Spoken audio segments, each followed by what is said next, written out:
Alright guys, it is JpCharisma talking, and I'm going to show you the difference between a base 370Z and a sports package 370Z. Let's go for a ride. Alright, right now we're using the GoPro. We're going to take out the sports package 370Z. Let's see how she rolls. Alright guys, so right now we are inside of the sports package 370Z. This is not a stock Z by any means. So he has an exhaust, he has his duckbill, and excuse if there's any like shakiness or any weird noises.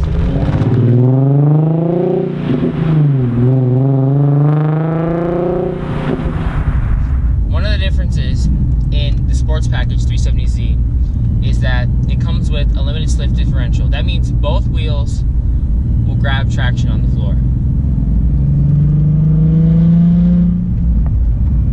Another thing that the 370Z sports package has is the automatic rev matching.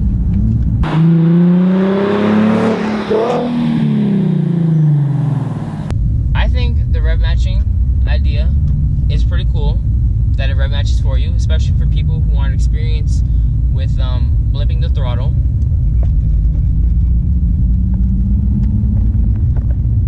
And when I got out of that that turn, I really could feel both of the wheels grabbing traction. And another thing about the sports package is that since they upgraded the brakes, they also had to include bigger wheels, which are 19 wheels with 275 tires on the back. I'm gonna get on it a little bit.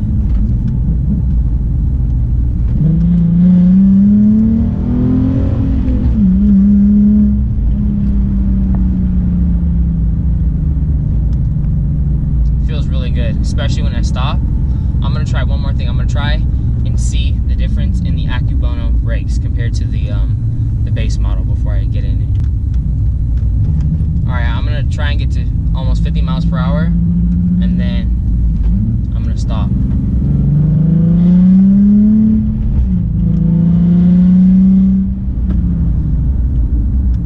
These brakes, they do not feel like they're gonna lock.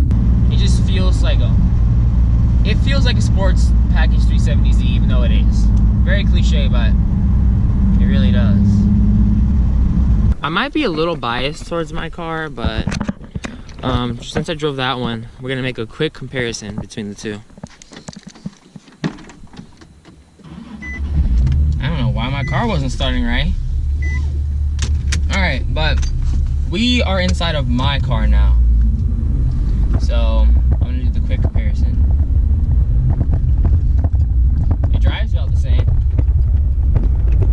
It feels the same. But really, is it the same?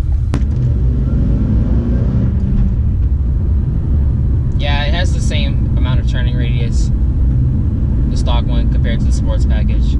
People were saying on the forums that the sports package has a stiffer suspension, but I don't really notice anything different. It feels the same to me. So, we're gonna test out the brakes like we did the other car.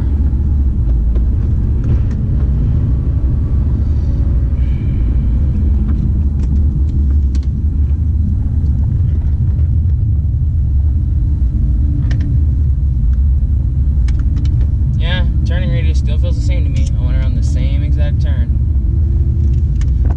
Alright.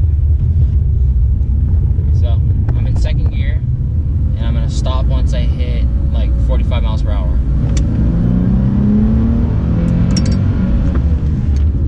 Yeah. The Accubono brakes in the sports package feel a lot smoother, and they don't lock up like the base model brakes do. So, that really makes a difference. Downshifting, I'm gonna downshift to second. It's a lot more fun, personally to me, when you downshift and blip the throttle to get to the right RPMs.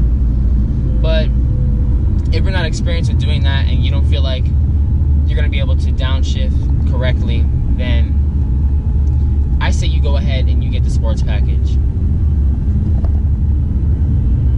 They're both really great cars, but they have very slight differences.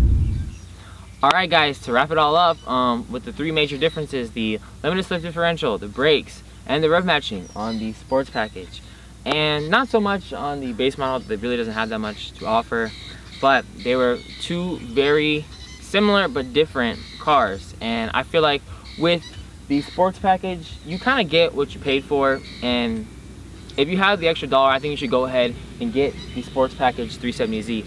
But if you want to get more of like a cheaper car that you can build from the ground up, I suggest getting the base model. And if you don't really care about the synchro matching, like the rev matching automatically for you, then just get the base model. But that pretty much sums it up. So thank you guys for watching. Please comment, subscribe, and peace out.